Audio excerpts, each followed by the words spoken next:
Hey travelers, welcome back to another of my amazing, incredible, awesome, splendiferous videos in Barcelona. But if this is the first time you are watching, I'm Valerie, I live in Barcelona and I'm a photographer. So today, being myself a tea drinker, I had something super special for you. Once I thought I was a tea expert, and then I met Uri, who will be with us today, and he showed me that in fact I had no goddamn idea about anything. So I had convinced him to show me the best tea rooms in Barcelona, the hidden perks of the beaten track that I've never been to before, and he has accepted. Hey traveler!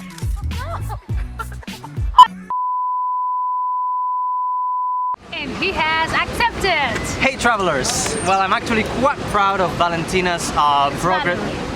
Shut up, it's Valentina. Of Valentina's progress as a tea student.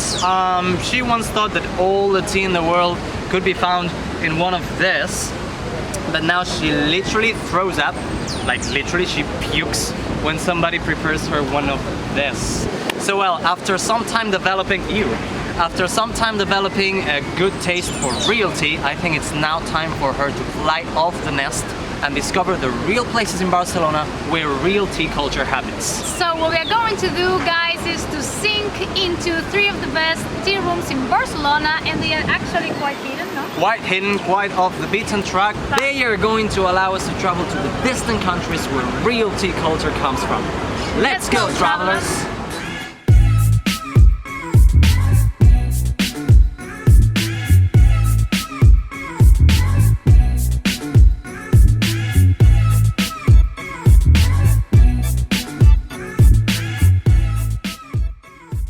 So now we are in our first stop, and where are we exactly, Uri? Well, this is a very beautiful place in Barcelona for quietness and contemplation. This is TETERE, and they specialize both in Chinese and Japanese tea. The owners actually go to the very country so they can get the teas directly from the providers. Oh my gosh, that's amazing. They have on one side a shop where you can get all the utensils and all the teaware you might need, and on the other side this beautiful Chinese style tea room where they even perform some workshops and Chinese and Japanese traditional ceremonies. Gosh, shut up and let's get in. Let's get in.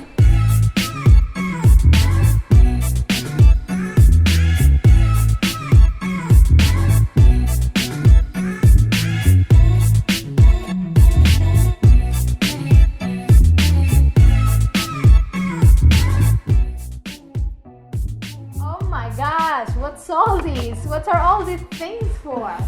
Well, there are many different ways, Valentina, of preparing good tea in countries like China or Japan. Some of them involve more utensils, some of them less.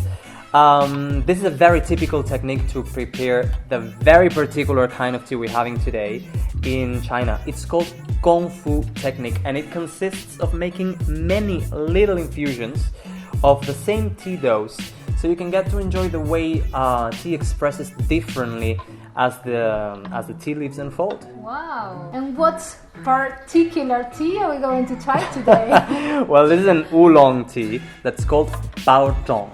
The what?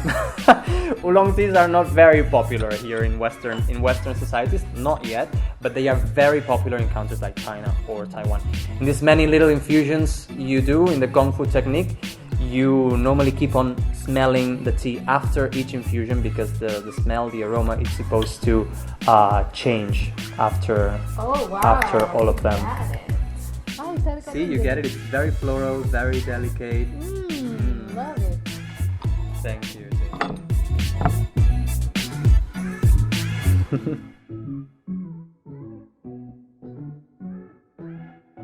Do you like it? Yeah, I actually thought it was going to be bitter. Well, good teas should never be bitter. This is a very common misconception. If you're getting your teas bitter, it's because you're infusing them for too long. Just make shorter infusions. You're supposed to get all the notes and all the flavors. You can do a cheer or no? I don't think so.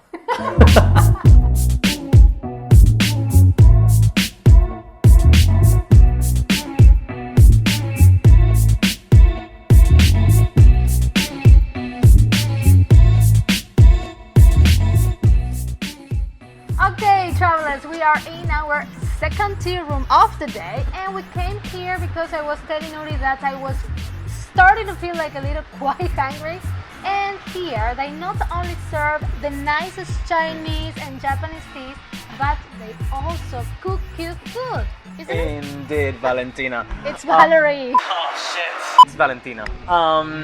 This is Interior de Té. This is the name of the place. Another very beautiful tea room where you can get the best teas in Barcelona. They actually also source them directly from the countries. They travel to the countries. Really? They go to the country as well? They are travelers as well, just like you guys. Since we came in here to have food, I think it would be a good idea to try another tea family that Chinese people normally have while eating, while having food. The Pu-erh family. I knew this was coming. Can we just try a normal tea? There is no such thing as normal teas, okay? All teas are normal. Pu-erhs, anyway, should ring a bell. They are popular here in the West, but we know them as red teas. Yeah, yes, that red tea sounds rings a bell. familiar. Yeah. But I told you that I was hungry, so are we supposed to drink the tea while we eat? Isn't it weird? Maybe a little bit in here, but it's very common in China. Stop complaining, Valentina. Let's get inside.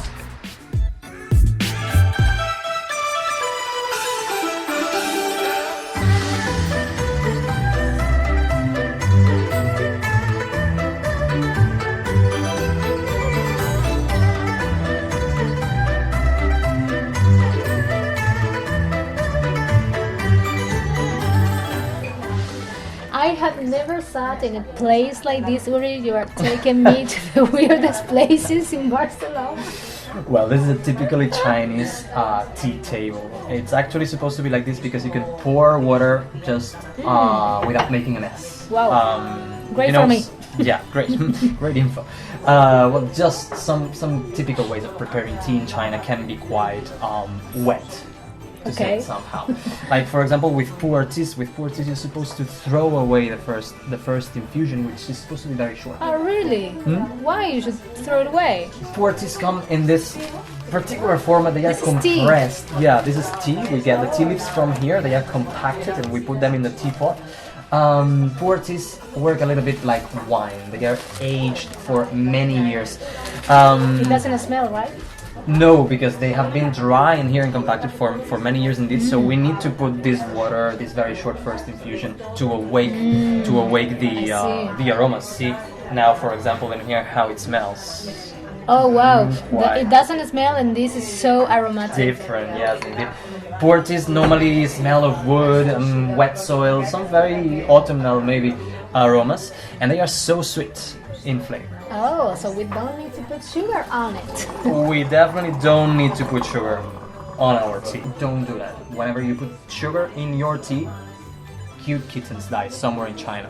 The same that if you infuse your tea just once. Please keep on re-infusing. Good teas are supposed to tolerate many infusions. Please, suit yourself. Oh my gosh. Careful, it's hot. Oh yes. Cheers, my friend. I was going to cheer you, but don't do that.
Okay, I'm thirsty for more tea. Uri, where are we now? Well, Valentina, this is our last stop today. This is really? the CHAJ. Yes, sorry guys. We're in the very gothic quarter of Barcelona, and this is the CHAJ, which actually means tea. Oh wow! Yeah. As didn't you know that. very well know, tea culture is very important in many countries, and in here you will find the broader selection in terms of geography. Not only China and Japan, but also Taiwan, India, Sri Lanka, Nepal, Korea, and whatnot. Of course, The owners also go to the origin to get the tea by themselves again. And they do support a lot organic, sustainable agriculture in here. They also do many workshops transforming this place into a tea culture learning center. Anyway, enough of speaking, they are waiting for us. They told us they would prepare a nice, tasty matcha tea for us to see the process. So let's get inside. Oh my gosh, let's go.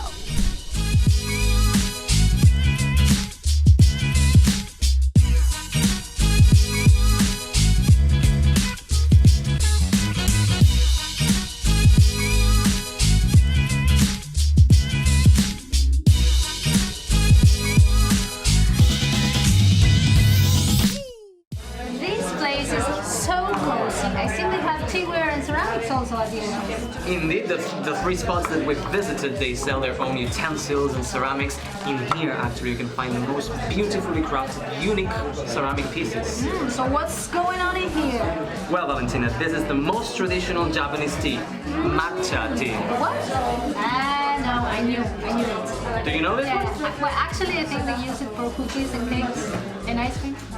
Well, yeah, sort of. It's getting quite trendy in the West in terms of bakery, but this, Valentina, sits at the very top of Japanese tea culture. Yeah, they use it for ceremonies, very famous. Precisely. This was and is still used nowadays in the very popular worldwide Japanese tea ceremony. Matcha tea is actually obtained when you grind the leaves of a particularly good Japanese green tea. One particularity of this tea is that, as you can see, you whisk the powdered tea in the very water.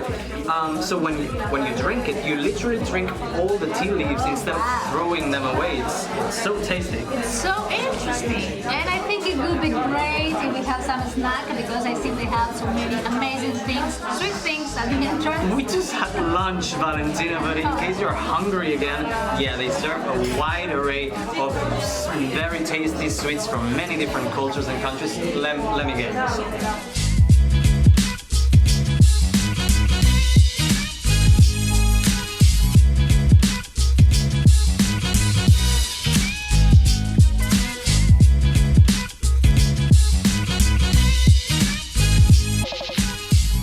Okay, Valentina, this is everything I had to show you today. What have you learned? That you don't know my name. But I learned that Barcelona has some true gems regarding tea culture and how tasty and good non-industrial tea can be compared to the one that we get from the supermarkets or from the big shops, and that we can re-infuse the tea so many times, like the Chinese people do.